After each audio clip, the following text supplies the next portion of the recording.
If I Could by the artist known as Seal.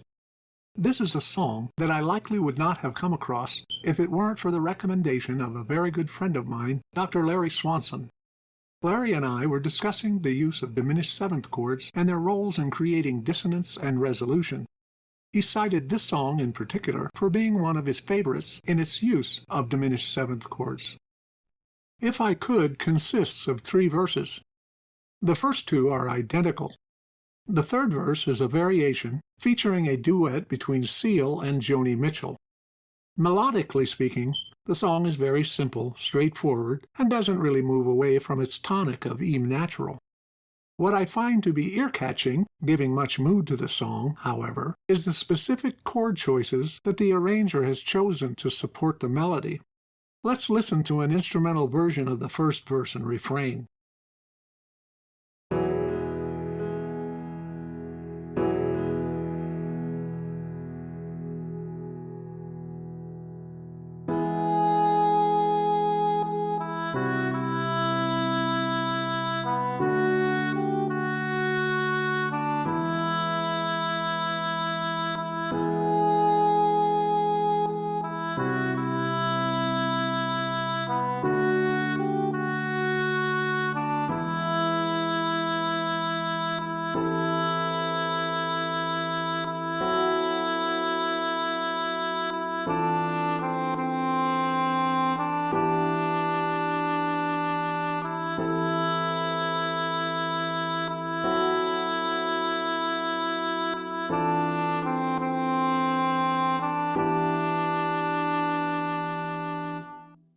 And we'll follow that, listening to the second verse and refrain, which is identical to the first, but where the refrain is sung an octave higher. In this second verse, the supporting harmony seems a bit clearer than in the first.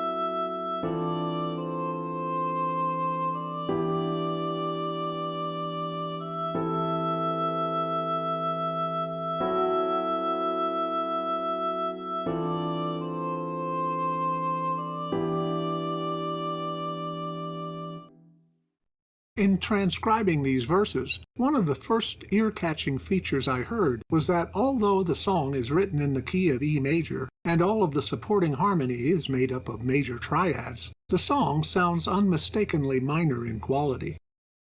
In the second measure, the triad immediately following the E major is a C major, which does not occur diatonically within the key of E major. Normally, the diatonic triad would be a C sharp minor. My first thought was that this might be a chromatic mediant. Taken in isolation, it certainly sounds like a chromatic mediant. In fact, there is a rather famous example of a chromatic mediant represented by these exact 2 triads, E major and C major. They occur, as do many chromatic mediants, within a motion picture, during the introduction of the James Bond film Goldfinger.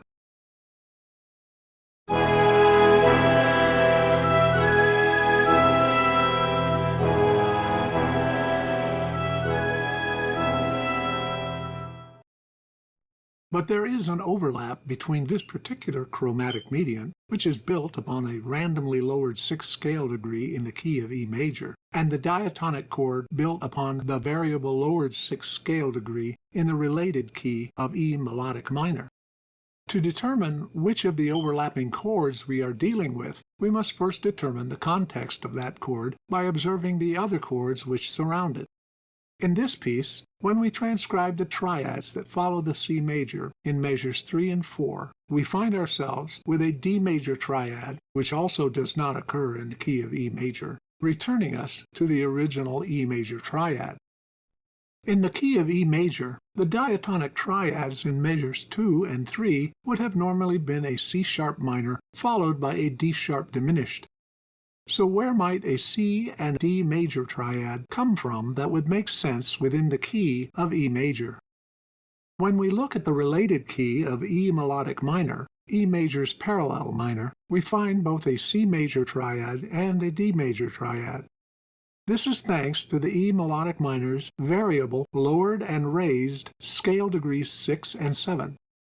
Both the C and D major triads can be constructed above the lowered versions of scale degrees 6 and 7 and then borrowed into the key of E major. When we borrow chords from a major or minor key into their respective parallel minor or major keys, we call it a modal interchange. The chords supporting our melody in the verse, then, are E, the tonic or 1 chord, a borrowed C major, the lowered submediant or flat 6 chord from the parallel E melodic minor, and a borrowed D major, the lowered subtonic or flat 7 chord from E melodic minor. We can demonstrate how our ears are able to put particular chords into context by simply hearing the other chords which surround them. Let's listen to this verse as illustrated in the upper staves, in the purely diatonic key of E major.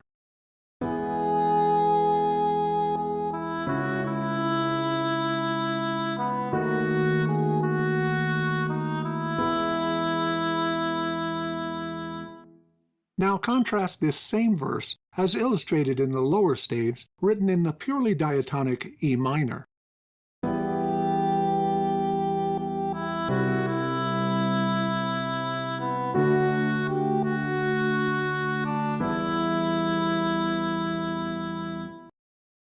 Key context is significant because it explains why we get a minor sound and mood from major chords in a major key. Although this verse begins and ends in the key of E major, using an E major triad, the largest portion of the melody consists of tones borrowed from and supported by chords from E parallel minor. Our ears and brains are sensitive to the chord context that is associated with major and minor keys, and will interpret the mood of the music according to the overall key being presented, in this case, the key of E minor. In addition, the somber tempo of the song reinforces this mood. Moving on to the refrain, we need to remind ourselves that chords are first chosen to support the melodic line. Our melody continues in E minor, despite the key signature, using scale degrees 1, lowered 7, and lowered 6. Accordingly, our composer or arranger uses chords that not only contain these tones, but that also, in some way, are related to or stem from the original key of E minor. In the first measure of the refrain, scale degree 1, E, is supported by an A minor 7th chord. The A minor 7th does not exist in E minor, but it does exist within the key of C major, which is a chord built upon scale degree lowered 6 of E minor, and therefore is related to E minor in the following manner. A minor is the 6th chord of C major, which is the lowered 6th chord of E minor. We can show this relationship in chord grammar using a bracketed 6-7 attached to a parenthetic flat 6, which in English reads, in the key of E major, this chord is the minor 6-7 of the borrowed major lowered 6. Note that the added A natural turns the normal lowered 6 C major triad into a milder A minor 7th chord, which in the same way supports the E natural in the melody. In the second measure, we find an F sharp diminished 9th chord. My personal opinion is that the composer, arranger, felt like he wanted a chord change here which not only met the criteria of supporting the E natural in the melody and that would work in relation to the key of E major or minor, but that sounded interesting or ear-catching at the same time. The choice of the F sharp diminished 9th chord was outstanding because it didn't change a single note from the original A minor 7th chord. It merely took the E in the bass voice up one whole step to the F sharp, changing the quality of the mild and consonant A minor 7th chord to a dissonant but appropriately related and ear-catching F-sharp diminished ninth chord.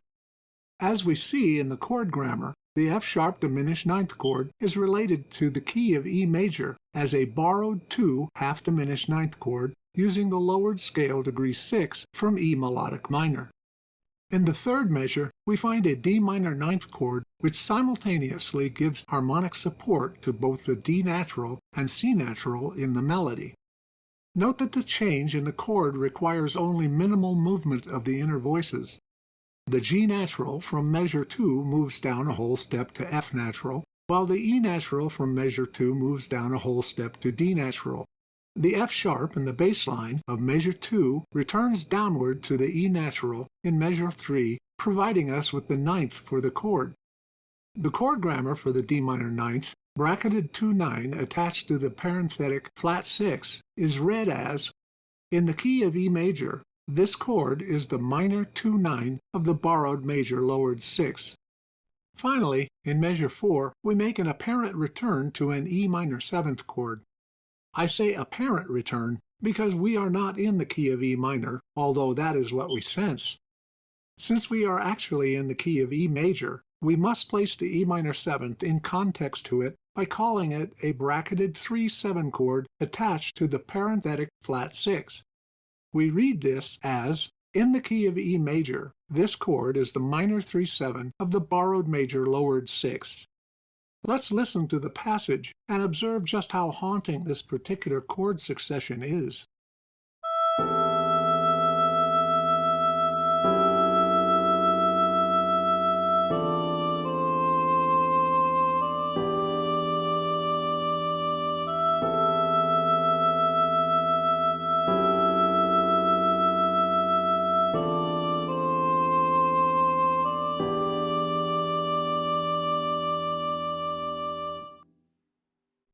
I include this illustration just to show that verses 1 and 2 are identical except for the transposition of the vocal melody up an octave in the refrain.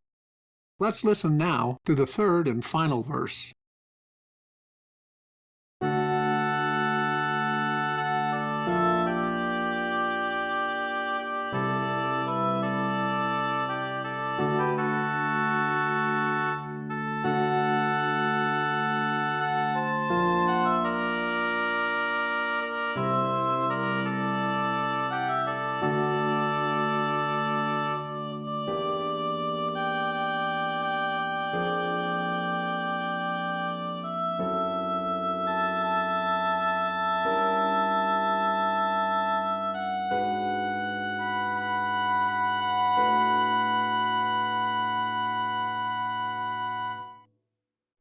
The first thing I noticed about this verse is that it drops down by one whole step for an abrupt modulation to the key of D major. I don't know if this was done simply for a change in sound, or if it was done to accommodate Joni Mitchell's vocal range as she comes into the duet. But I can tell you that just before the duet begins, there is what sounds like an oboe playing, apart from anything else, a solo E natural very quietly in the background. I believe this to be a musical cue, allowing the singers to find their respective initial tones during the change from E major to a sudden D major. The A above middle C for Seal, and the F sharp above that for Joni Mitchell. For Joni Mitchell, this will only be an interval of a whole step up, but for Seal, it will be a perfect fifth down. Let's listen to how this cue both informs and guides our singers. First, Joni Mitchell's cue and entrance.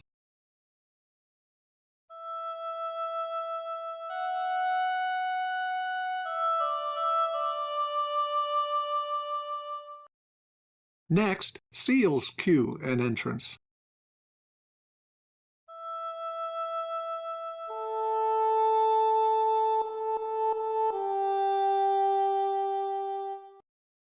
Finally, both entrances together.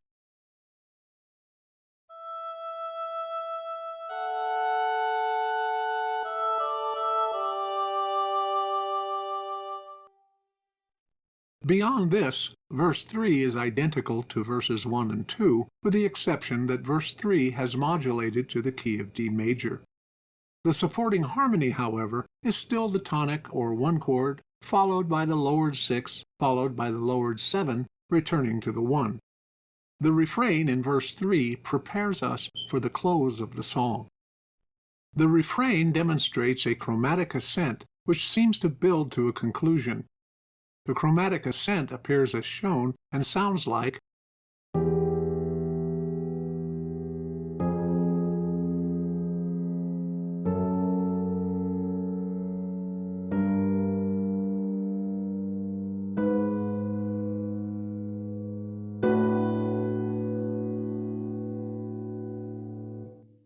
The additional chord tones involved in this chromatic ascent combine to make a pattern of alternating half-diminished and fully diminished seventh chords. For those who may not use the half and fully diminished terminology, I will explain that a half-diminished seventh chord is made from a diminished triad incorporating a minor seventh above the root, which sounds like A fully diminished seventh chord is made from a diminished triad incorporating a diminished seventh above the root, which sounds like. When transcribing these diminished seventh chords, I observe the following. The roots of the diminished seventh chords are E, B, F sharp, C sharp, and G sharp, which makes me recognize a well-known pattern. Between each of the roots is the interval of a perfect fifth. This makes me realize that I am dealing with a chain of dominance. Any chain of dominance is an outgrowth of and functions much like a single secondary or applied dominant. Let's follow its history. This history starts with the simple dominant to tonic relationship. The root of the dominant for any key is always found on scale degree 5, while the tonic is always found on scale degree 1. In this instance, we'll begin in the key of C major with a G dominant seventh, followed by a resolution to the C major triad. The Roman numerals above the illustration gives us the standard chord grammar for the dominant seventh to the tonic, i.e. 5-7 to 1. The G7 to C dominant to tonic sounds like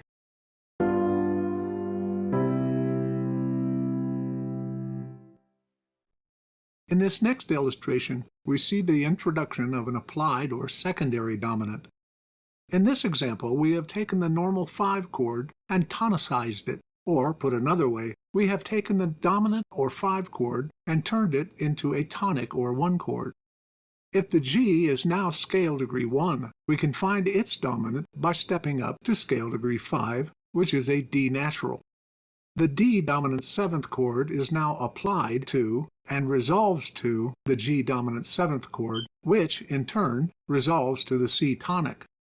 The chord grammar above the illustration tells us that the D7 is the 5-7 of the 5 chord resolving to the G7, which is the 5-7 chord within the original key resolving to the C or 1 chord. This D7 applied dominant to G7 dominant to C tonic sounds like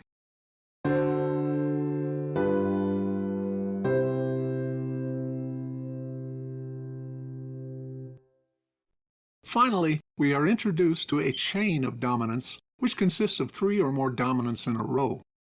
In this instance, we determine the dominant to G7, which is D7, the dominant to D7, which is A7, and the dominant to A7, which is E7. Playing these dominants sequentially gives us a chain of dominants, ultimately resolving to the original tonic C, which sounds like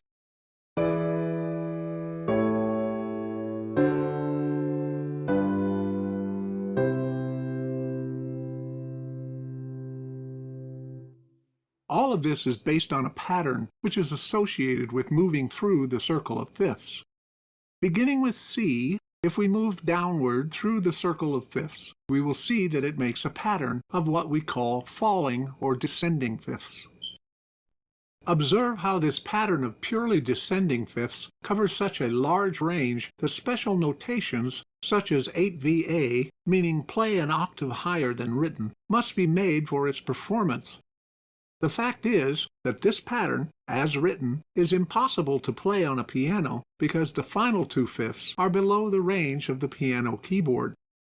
The pattern is ultimately usable, but only with alteration. For this alteration, we need to invert every other fifth. We invert an interval, as is shown in the following illustration. The inversion of an interval occurs when we take the bottom note of that interval and place it an octave higher, above what was the previous top note. Usually, the inversion changes the quality of the interval. For example, upon inversion, a major interval becomes a minor interval, or a diminished interval becomes an augmented interval. In the case of a perfect interval, however, its quality is not changed by the inversion. A perfect interval will remain perfect when inverted. Only the interval number will change. Thus, a perfect fifth will change to a perfect fourth when inverted. This pattern represents the inversion of every other falling perfect fifth in a dominant chain to a rising perfect fourth. For the most part, when you come across a rising fourth falling fifth pattern, it will be found and heard in the bass line. It is distinctive and will sound like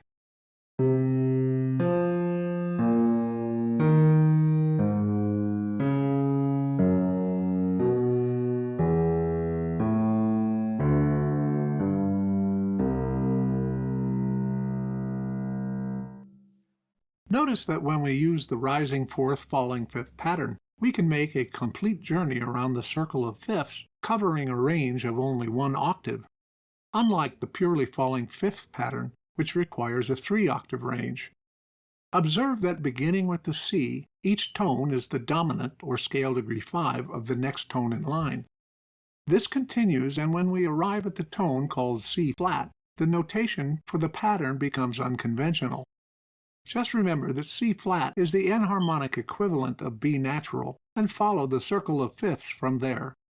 For example, B is the dominant of E is the dominant of A goes to D to G, and G returns us to our original C. By the way, this pattern is referred to as a tonal pattern, because each tone is exactly a perfect fifth away from the next tone in line, and each will represent scale degree 5 to the next tone in line. A tonal dominant seventh chain is recognized by its rising fourth falling fifth bass line acting as the root for each dominant seventh chord constructed above that bass line. It will also involve the use of accidentals to force the sequence of perfect fourths and perfect fifths. The voice leading associated with this dominant seventh chain will always involve the seventh of the first dominant seventh chord resolving to the third of the second dominant seventh chord, repeating for each pair of chords. This pattern results in a chromatic descent by half steps and sounds like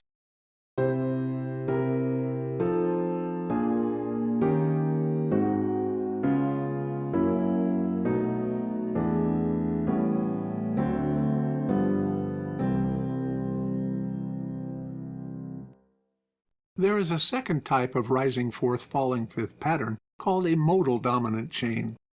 A modal dominant chain describes root relationships that are rising fourth falling fifth patterns, but where the supported chords are not necessarily dominant sevenths.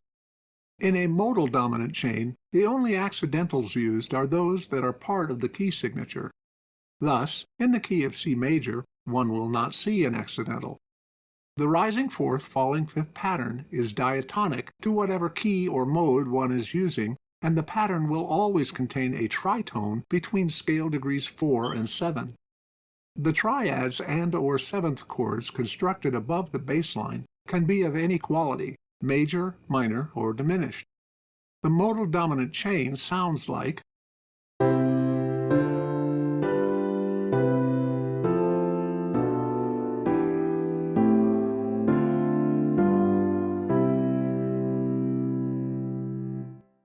Listen to how Bach used the modal dominant chain in his Brandenburg Concerto No. 2 in F minor.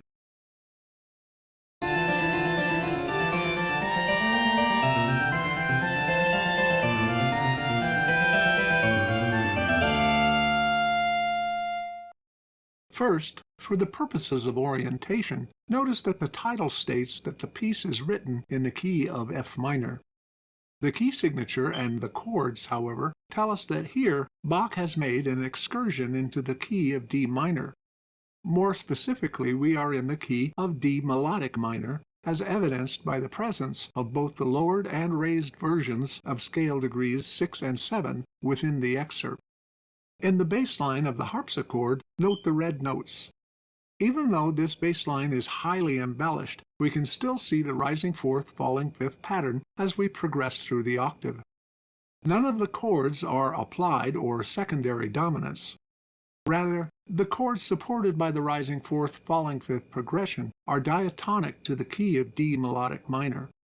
The rising fourth, falling fifth progression still takes us around the circle of fifths, but it does so using the chords available within the key. We can get a much clearer look at what's actually going on by removing most of the melodic ornamentation and focusing on the chords that make up the piece. In this illustration, we start with the tonic of D minor, which is actually what we call the modal dominant because of its minor quality, but 5-to-1 root relationship to the next chord, G minor, the 4 chord of D minor. The G minor now becomes the modal dominant to the next chord, C major, the lowered 7 chord of D minor. The C major becomes the modal dominant to the next chord, F major, which is the modal dominant to B flat major, which is the tritone modal dominant of E minor, using a B natural, raised scale degree 6, to make the 2 chord of D minor. The E minor becomes the modal dominant of A major, which is the actual dominant chord for D minor, using the C sharp, raised scale degree 7, and finally home to the tonic D minor triad. This chain of modal dominants, without the arpeggiation and melodic ornamentation, sounds like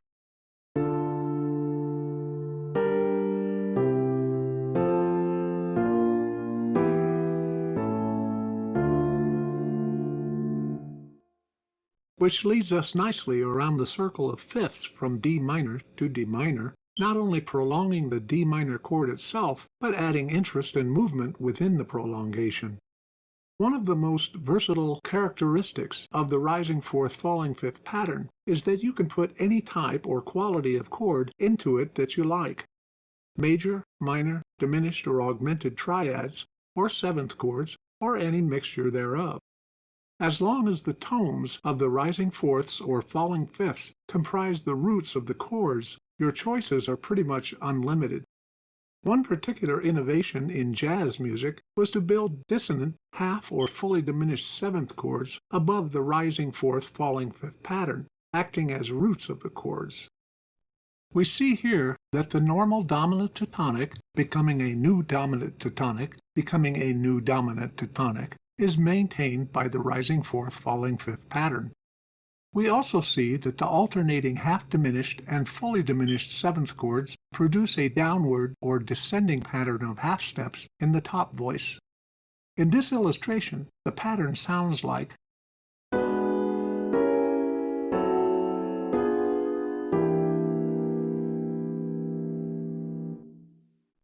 If I Could was produced and arranged by David Foster of Earth, Wind & Fire, Celine Dion, Barbra Streisand, Andrea Bocelli, Michael Bublé, and Madonna fame. He is part of the Songwriters Hall of Fame and is very well educated with regard to composition and theory. Let's see what Mr. Foster has done to put his unique brushstroke on this rising fourth, falling fifth pattern. The first thing you might notice is that the normal G sharp, C sharp, F sharp, B to E diminished seventh chord pattern has been reversed. This now gives us a rising fifth, falling fourth pattern, which Mr. Foster has moved out of the bass line and into the inner voices of the harmony.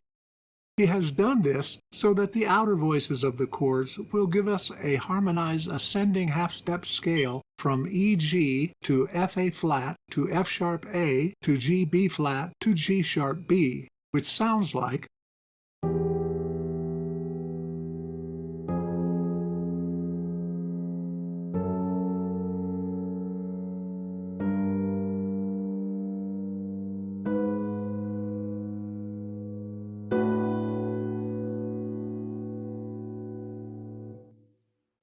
of this results in a dissonant, intensifying, and compelling musical ascent toward a final chord of resolution.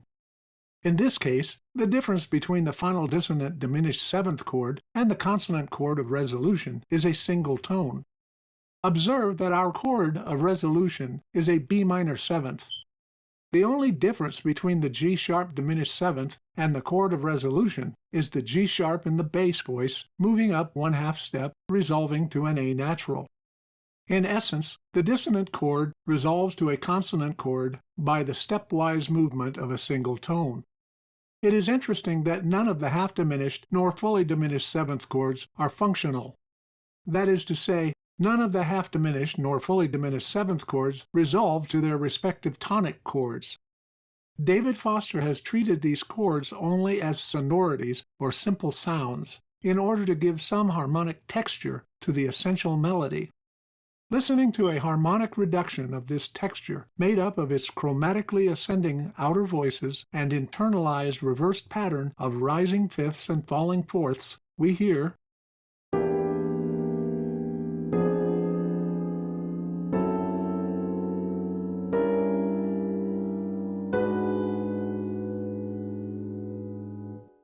and listening to the melodic, rather than harmonic, resolution of the dissonant G sharp half-diminished seventh to the consonant B minor seventh chord, we hear